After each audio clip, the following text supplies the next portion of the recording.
Articles లో వస్తున్నాయి.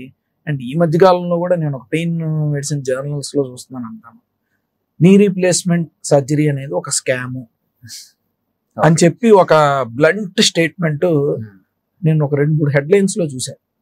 నాకు బాధగా అనిపించింది. యాక్చువల్లీ అయితే నేనైతే ఖండించాను. What is your take on it? Knee replacement అనే స్కామ్ అనేది ఎవరో ఒకళ్ళు చెప్తే అది స్కామ్, ఇంకొకటి చెప్తే అది ఎక్స్ట్రాడినరీ సర్జరీ. ఇప్పుడు నేను చెప్తా knee replacement is an wonderful surgery అని చెప్పి నువ్వు ఒప్పుకుంటావా? You will ask me evidence, right? So నువ్వు చూస్తే గనక అంటే మెడికల్ లిటరేచర్ లో గత 40 ఏళ్ళ నుంచి మీరు ఆర్టికల్స్ ఎత్తితే 100 కాదు 1000 ఆర్టికల్స్ దొరుకుతాయి నీకు, which have shown beautiful results with knee replacement. అంటే in fact you know that NEJM journal లో they have said the knee replacement కాదని hip replacement ని they have quoted it as the surgery of the century. So ఈ ఒక century మొత్తంలోకి one of the best surgery అని ఒక replacement surgery అని అన్నారంటే now you can think how much significant difference it has done to the society. అంతే కదా. So knee replacement surgery scam అన్నది that is an bullshit for me. Yeah. So సరైన అభ్యర్థి అంటే who is the right indication అని అంటారు? మోకాళ్ళ మార్పిడిగా? మోకాళ్ళ మార్పిడి. నీ రీప్లేస్మెంట్ కి నాకైతే usually first thing is surgery ఎప్పుడు చేయాలి, ఎవరికి చేయాలి, ఇండికేషన్. తర్వాత మీరు అన్నారు కదా ఇందాక, ఎవరికి చేయకూడదని కూడా తెలుసుకోవాలి. 100% డెఫినెట్. అది తెలుసుకోకపోతే మన అందరికి ఒకే మంత్రం వేస్తుంటే కుదరదు. అది కూడా తెలియాలి మనకి. ఎందుకంటే వాళ్ళకి ఎక్స్రేలో బాగానే ఉన్నా, వాళ్ళ అరుగుదల బాగానే ఉన్నా, ఎవరు ఎక్స్పర్ట్స్ అంటే వాళ్ళకి మనం రిజల్ట్ ఇవ్వలేము అని అనుకున్న వాళ్ళని కూడా ఎక్స్క్లూడ్ చేయాలి. So who is the right candidate అని అంటారు? రైట్ క్యాండిడేట్ అంటే డెఫినెట్లీ నాకైతే కనుక ఏజ్ మోర్ దెన్ 55 అన్లెస్ కీళ్ళవాతం కాకపోతే కనుక 55 వయసు లోపులకి అయితే కనుక బ్లాంకెట్ గా నేనైతే వద్దని చెప్తాను. ఇంకొన్నాళ్ళు ఆ నెట్టు భగవంతుడు ఇచ్చిన మోకాలు నెట్టుకున్నాడు.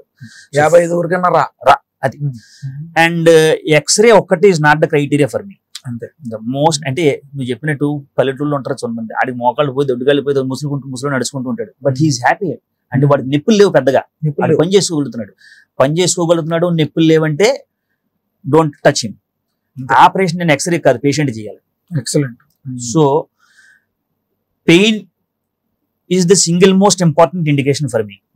అంటే ఒక పేషెంట్ మోకాళ్ళ అరుగుదల నాకు ఎక్స్రేలో కనబడుతుంది, నేను మందులు, ఎక్సర్సైజ్లు, లైఫ్ స్టైల్ మోడిఫికేషన్లు, సింగనాథం అన్ని చెప్పాను, అయినా వాడికి వర్కౌట్ కావట్లేదు. సార్ నా రోజువారీ పనులు నేను సుఖంగా నొప్పి మాత్రం వేసుకోకుండా చేసుకోలేకపోతున్నాను. అనాలిసిక్ డిపెండెన్స్. పెయిన్ కిల్లర్ వేసుకుంటేనే పని జరుగుతుంది. అంతే. What is definitely right candidate for surgery. ఎందుకంటే నువ్వు చెప్పినట్టు అనాలిసిక్ అబ్యూస్ అన్నది కూడా ఇట్స్ నాట్ గుడ్. సమస్య లేదు. చాలా మందిని చూసాం మనం, నొప్పి మాత్రలు ఎక్కువ వాడడం వల్ల కిడ్నీ డ్యామేజ్ అని కూడా చూస్తున్నాం కనుక. సో అందులో పల్లెటూరులో మందులు కౌంటర్ దగ్గర తీసేసుకుని రీసెంట్ గా మొన్న ఒక పేషెంట్ చూసాక లాస్ట్ 13 ఏళ్ళ నుంచి వాడు వాడుతున్నాడు గౌరవాన్ని మాత్రం రోజు. ఆడ అదృష్టం, వాడు దండం పెట్టాలి, కిడ్నీలు ఎలా పని చేస్తాడు నాకు అర్థం కాదు. కానీ యాక్చువల్లీ రీసెంట్ గా మాకు ఒక ఇన్సిడెంట్ కూడా జరిగింది మా హాస్పిటల్లో. ఒక బైలాటరల్ నీ రీప్లేస్మెంట్ ఒక లేడీ వచ్చారు, 55 years అరౌండ్ ఉన్నారు, 2 వైపులా మార్చుకున్నారు, అంతా బాగుంది. షీ హాస్ బీన్ యూజింగ్ ఇదే 10-12 ఏళ్ల నుంచి డైక్లోవిల్ వేసుకున్నది. సరే మేము ఒక్క డైక్లోఫెనాక్ ఇంజెక్షన్ ఇచ్చాం, ఒకటి డైక్లోఫెనాక్ ఇంజెక్షన్ ఇస్తాం. She went into renal failure. అంటే అప్పుడు మేము పరిశోధిస్తే దట్ ఆమె అంత మునుపు వేసుకున్న diclofenac compromise just tip of అయింది. ఈ సర్జికల్ స్ట్రెస్ కూడా ఇంక్లూడ్ అయ్యాక మళ్ళీ ఆ అక్యూట్ రేనల్ ఫెయిల్యూర్ నుంచి బయటికి తీసుకురావడానికి మాకు 15 రోజులు పట్టింది. Of course she is absolutely fine. కాకపోతే ఏంటంటే ఇలాంటి కేసులు చూసినప్పుడు ఏంటంటే బాధేస్తుంది.